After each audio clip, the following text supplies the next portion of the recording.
স্বামী, এমন তো না অন্য বেটা তো না, ওই এটা তো ওর স্বামী। এমন স্বামী ওর, আমি ওর শাশুড়ি, ওই আমার বউ। আমি বউর কাছে তো অবশ্যই রিকোয়েস্ট করতে পারিই। আমি কইছি তুমি একটু দাঁড়ায়া তুমি আমার মামনের একটু মুক্ত করে নিয়ে আসো। ও যদি মামলা রাহুক সমস্যা নাই, কিন্তু আমার জামিন আমি যদি অন্যায় করি আমার বউ আমার কাছে রিকোয়েস্ট করতে পারে, তাই না? তো এখন আমি এইটাই বলছি যে মা, যাই কিছু হয়েছে, মামনের শারীরিক অবস্থা ভালো না, মামনের খুবই অসুস্থ, মামনের অবস্থা কালকে দেখছো তো কি অবস্থা। এখন এই কারণে কইছি যে মা আমিও অন্যায় করলে আমিও করছি, তুমিও করছো, আবার রাগের চোটে তুমিও সোশ্যাল মিডিয়ার দুই কথা কইছ, আমিও কইছি। যাক মা, এটি মনে কিছু রাখো না, তুমি আমার ক্ষমার দৃষ্টিকে দেখো। বিয়ানের কাছে কইছি বিয়ান আপনিও আমার অন্যায় করছেন, আমিও আপনার অন্যায় করছি, যাক আপনিও আমার মাফ করে দেন, আমিও আপনারা মাফ করে দিব। আমাকে কোনো রাগ গোসা রাহর দরকার নাই, আর এই কাদা ছিটাছিটি দরকার নাই। মানুষের শুনলে লজ্জা শরম এগুলা করা ভালো না, এগুলা করার দরকার নাই। আপনারা যেমনি হোক মামনের সারানের ব্যবস্থা করেন, এটা অবশ্যই আমি রিকোয়েস্ট করছি। মহানায় কইতাছে আমার মায় কষ্ট পাইছে। তখন আমি বলছি যে বিয়ান কষ্ট আপনিও পাইছেন আমিও পাইছি, যাক রাগ গোসা কিছু রাখেন না, আমি তো রাহি নই, আমি কষ্ট পাইছি, আমি রাহি নই। আমি আইসে আপনার হাত বাড়ায় ধরছি, আপনি রাগ করেন না, এই কথা বলছি। তখন আর কোনো কথা বলে নাই।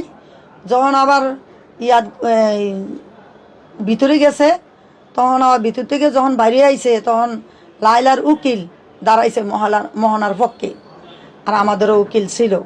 তেমন ছিল মোহনায় যখন কথা বলবো, এর মধ্যে আরেকটা ছেলে আসছে, ওই ছেলে দিয়ে কানে কানে মোহনারে কি জানি শিখাই দিতে আসে।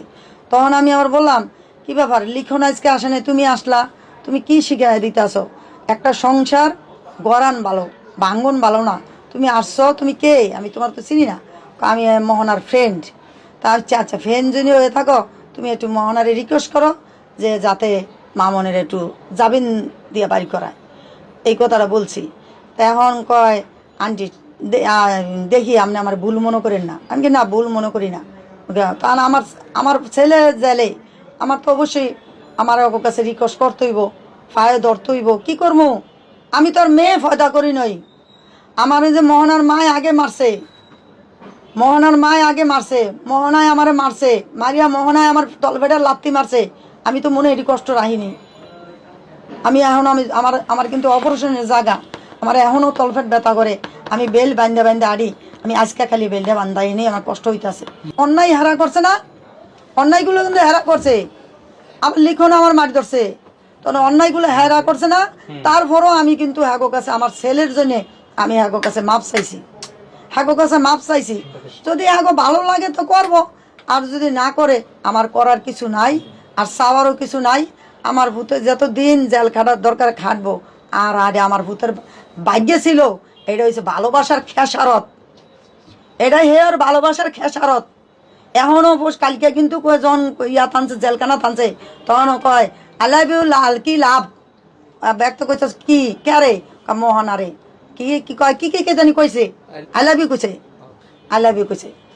তখন এই ভালোবাসা যে কত কাল, কেউ এরকম ভালোবাসা করো না।